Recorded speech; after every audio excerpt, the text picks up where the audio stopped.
Protesters calling for a ceasefire have been publicly protesting politicians lately. But how are those politicians responding when they're face-to-face with people calling for a ceasefire? Let's talk about it. Last night, ceasefire protesters showed up to Pierre Poilievre's London, Ontario rally, and his response to their calls for a ceasefire appeared to be to drown them out with his slogan, quote, "Axe the tax." Take a look at this clip from a video posted by TikTok user Settler Squatter. Ceasefire now! Ceasefire now! Ceasefire now! Ceasefire now! In another video posted from the same event by user Jack Keith Parker, Poilievre gave a longer response saying, quote, "It's a free country and, quote, they're entitled to their opinion." But he said he's going to move forward because people support his agenda no matter how loud the ceasefire protesters scream. Stop the war! Thank you. He didn't like that line very much.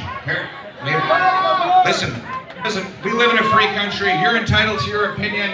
I'm going to keep marching forward because the people support my agenda no matter how loud you scream. You can tell these videos are from Poilievre's event last night because Poilievre himself tweeted photos of himself in the same room wearing the same clothes. But Pierre Poilievre is far from the only politician to have face-to-face confrontations with ceasefire protesters. In this video, Justin Trudeau was confronted by ceasefire protesters while having dinner in Vancouver. He seems to ignore the protesters, even holding up a hand dismissively at certain points. Here's a clip of that video posted by account Pal Solidarity CAD. Justin Trudeau, how many more babies have to be murdered until you will call a ceasefire? Justin Trudeau! Ceasefire now! Ceasefire now! Ceasefire now! These are the two frontrunners in the next federal election, but it appears neither is willing to voice support for something the majority of Canadians are calling for, and that's a ceasefire. Polling from the Angus Reid Institute suggests that 2/3 of Canadians support calls for some form of ceasefire. And Canadians just made history with an e-petition backed by NDP MP Alexandre Boulerice that's calling for a ceasefire. That e-petition is now the most signed in the parliamentary portal's history. There seems to be a disconnect between the people and the politicians. What do you think of all this?